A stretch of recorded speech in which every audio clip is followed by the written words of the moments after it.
तुमच्या फार्मचं जे वैशिष्ट्य आहे तुम्ही त्याचं पाळताच. आम्ही आमच्याकडून कुणाचंच नुकसान होऊन नाही देणार.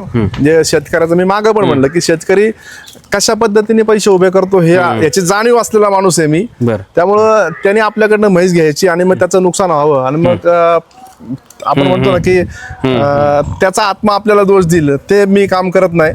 बरोबर. आणि तेच सगळ्यात आणि महत्त्वाचं. ते सगळ्यात महत्वाचं आहे. पैसे हक्कानं तर तुम्ही घेता व्यवसाय पण- करताना सगळेच पैसे कमवतात, परंतु पैसे कमवण्याबरोबर एक काहीतरी जाण पण ठेवतो आम्ही. आता ही म्हैस आहे तिचं जरा माहिती सांगा. ही दुसऱ्या ती पारडी आहे. हिला 12 लिटर दूध आता तयार आहे. बरोबर. माझ्याकडे साधारण कमीत कमी 12 लिटर दूध असलेल्या म्हशी आहेत. म्हणजे आम्ही कुठल्याही म्हशीचं 12 लिटरची तरी गॅरंटी घेतो आणि 12 लिटर दूध आम्ही कस्टमरकडे काढून देतो. आम्ही काहीतरी खायला घालून 2 दिवसाकरता जास्त दूध दाखवायचं 16 लिटर 18 लिटर म्हणायचं आम्ही ते पण म्हणत नाही. ज्या म्हशीची कॅपॅसिटी आहे त्याची आम्ही सांगणार आणि तेवढं काढून पण देणार. म्हणजे बरोबर आहे. हा, आमच्या दृष्टीने 12 लिटर जरी म्हशीने दूध दिलं व्यवस्थित अगदी थंड दोन्ही वेळेस ते दूध कमी नाही.